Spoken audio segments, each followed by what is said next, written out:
Hi hello బాగున్నారా? ఈరోజు నేనేం చేశానంటే బెండకాయ పుల్లబజ్జి అనమాట. ఇది చాలా బాగుంటుంది. చపాతీల్లోకి, రైస్లోకి అన్నిట్లోకి బాగుంటుంది అనమాట. పూరీలోకి అన్నిట్లోకి. బెండకాయలు ఒక పావు కేజీ బెండకాయలు, నెక్స్ట్ టమాటాలు రెండు ఉల్లిపాయలు, ఒక 7-8 పచ్చిమిరపకాయలు తీసుకున్నాను. ఇది ముందు బౌల్ పెట్టుకున్నానంటే రాచిప్ప పెట్టాను. దాంట్లో ఆయిలు, పోపు దినుసులు, ఒక 2-3 మెంతులు, జీలకర్ర. ఇవి ఎందుకంటే మనం పోపు వేస్తాం కదా, పుల్లటి వస్తువులు ఎప్పుడైనా మనం మెంతులు వేస్తే మంచి ఫ్లేవర్ ఉంటుంది. అంటే చారు, సాంబారు, పచ్చి పులుసు, పుల్లబజ్జి లాంటి వాటిలో మెంతులు పోపులో వేసుకుంటే బాగుంటుంది అనమాట. అందుకని పోపులో అవన్నీ వేసాను. కొంచెం ఒక 2-3 స్పూన్స్ ఆయిల్ వేసుకున్నాను. అంటే ఇప్పుడు మనం బెండకాయలాగా ఫ్రై చేయక్కర్లేదన్నమాట ఎక్కువసేపు. ఇంగు వేసాను, పసుపు వేసి ఇవన్నీ వేసేసి ఇది హీట్ అవ్వడానికి కొంచెం టైం పడుతుంది, కానీ హీట్ అయిన తర్వాత చాలా మంచిగా తొందరగా కుక్ అయిపోతుంది.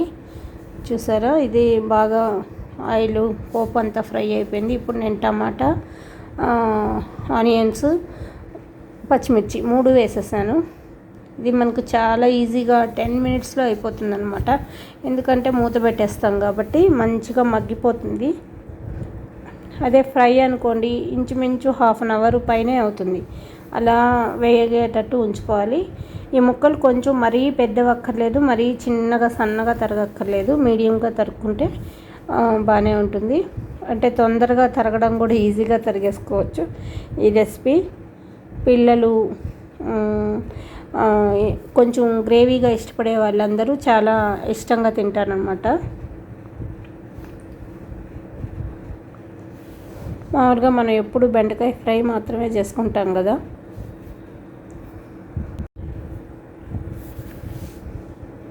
అప్పుడప్పుడు ఇలా చేసుకుంటే కూడా బాగుంటుందన్నమాట. బెండకాయలు కొంచెం ఉన్నప్పుడు మనం ఇలాంటి రెసిపీస్, కొంచెం మరీ ముదురుంటే పడేయడమే, కొంచెం ముదురు అనిపిస్తే అలాంటప్పుడు ఇట్లా చేసుకుంటే చాలా బాగుంటుందన్నమాట. బెండకాయ పచ్చడి కానీ పుల్లబజ్జి ఈ టైప్ లాగా. పచ్చడి అయితే కొంచెం మిక్సీ వేసుకోవాలి కదా, పచ్చిమిర్చి, ఎండుమిర్చి ఎక్కువ వేసుకొని. దీనికి అలా లేదు కాబట్టి ఈ రెసిపీ ఈజీగా తయారు చేసేసుకోవచ్చు. సాల్ట్ వేసాను,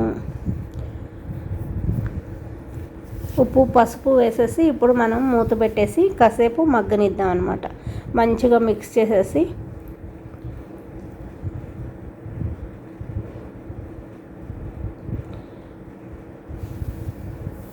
మంచిగా ఫ్రై అవుతూ ఉంటుంది, అంటే బాయిల్ అవుతూ ఉంటుంది. మనం మూత పెట్టేసాము.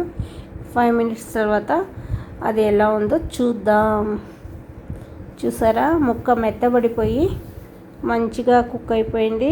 ఇంకొక 5-10 నిమిషాల్లో రెడీ అయిపోతుంది అన్నమాట మనకు.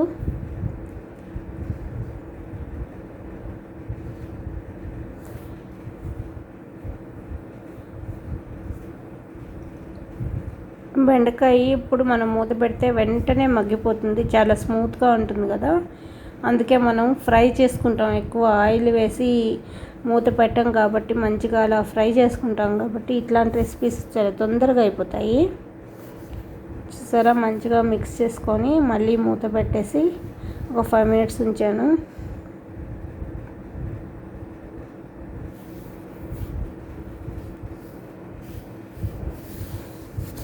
ఇప్పుడు చూసారా, పై కల్లా ఉన్నింది ఎంత తగ్గిపోయిందో.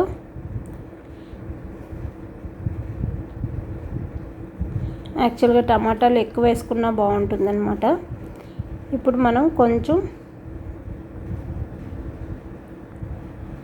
చింతపండు గుజ్జు వేద్దాం.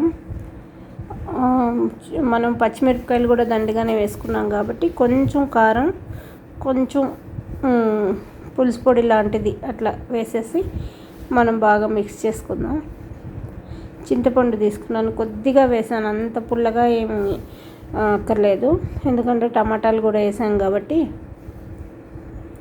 ఇది కొంచెం గుజ్జుగా ఉంటుందన్నమాట. అందుకని మరీ మనకు సొరకాయ పుల్లగూరలాగా పల్చగా ఉంటే బాగుండదు అనమాట. అందుకని మనం గుజ్జు గుజ్జుగా గ్రేవీలాగా, చిక్కటి గ్రేవీలాగా చేసుకుందాం. ఇది కాస్త బెల్లం ముక్క వేసాను. చింతపండు వేసినప్పుడు ఎప్పుడు ఒక చిటిక బెల్లం, అంటే మేము కొంచెం తీగానే తింటాం అనుకోండి, మరీ పులుపు ఉండకూడదు మాకు. అందుకని ఒక చిన్న ముక్క వేసాను. సాంబార్ పొడి వేసాను, తర్వాత మిర్చి పొడి వేసాను.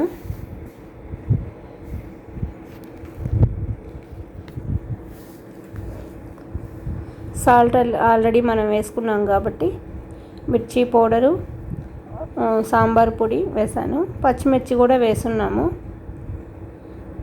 దీన్నంతా బాగా మిక్స్ చేసేసుకుందాం. మంచిగా ఉడికిపోయింది చూసారా. ఇంతకు మించి ఉడికితే అంతేం బాగుండదు అనమాట. కొంచెం వాటర్ వేసి బాగా దాన్ని మెదుపుతున్నాను అనమాట.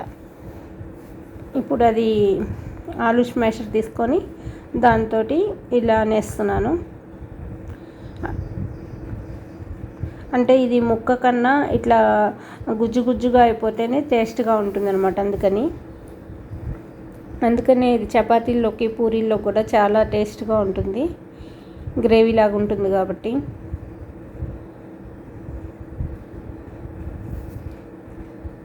చూసారా, బజ్జీలాగా తయారైపోయింది.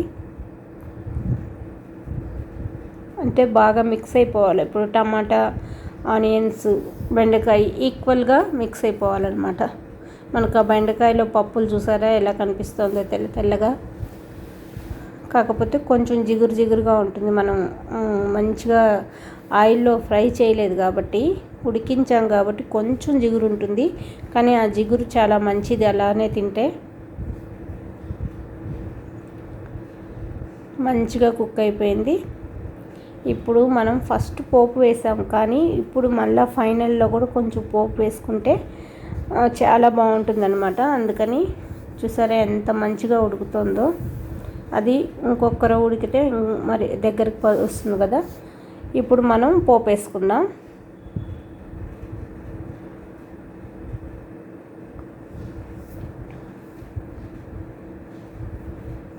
మరి గుజ్జుగా ఉందని కొంచెం వాటర్ వేసాను. ఒక 5 minutes ఎలాగో ఉడికిస్తాం కదా, ఇదైపోతుందని.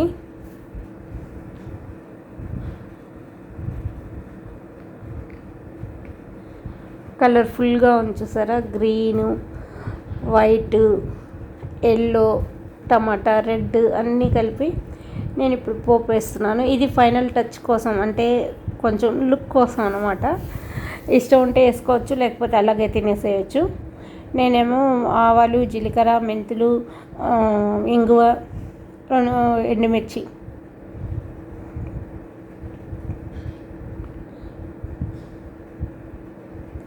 వేసి ఫ్రై బాగా వేగిన తర్వాత దీంట్లో మిక్స్ చేసేసుకోవడమే. చూసారా మంచిగా ఉడికిపోయింది. బెండకాయ పుల్ల బజ్జీ రెడీ అయిపోయింది. పోపు వేసేసుకుంటున్నాము.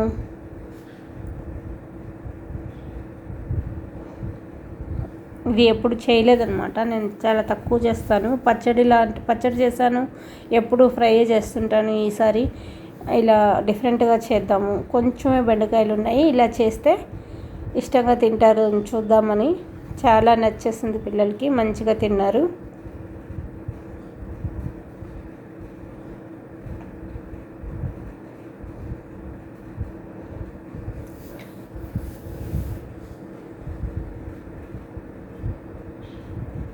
చూసారా, అది పోపు వేసిన తర్వాత ఎంత అందంగా ఉందో చూడటానికి. ఇప్పుడు మనం డిష్ అవుట్ చేసేసుకుందాం. ఇది ఇప్పుడు ఆపినా కూడా కుక్ అవుతూ ఉంటుంది కాబట్టి నేను దాంట్లో నుంచి తీయట్లేదు. చిన్న కప్పులోకి మాత్రమే కొంచెం తీసుకెళ్తున్నాను. తినేటప్పుడు వాళ్ళకి ఇవ్వడానికి కొంచెం. 1/2 hour దాకా వేడి అలాగే ఉంటుందండి. కొంచెం తీసుకొని సర్వింగ్ బౌల్లో నేను టేబుల్ మీద పెట్టుకోవడానికి తీసుకెళ్తున్నాను అనమాట, తినడానికి. చూసారా, స్టవ్ ఆఫ్ చేశాను కదా, అయినా సరే కుక్ అవుతూ ఉంది.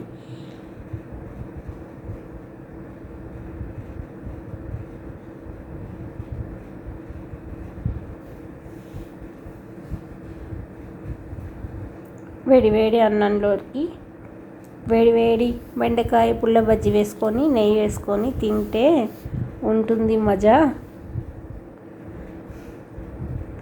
అప్పడాలు లాంటివి, వడియాలు లాంటివి ఉంటే ఇంకా బాగుంటుంది.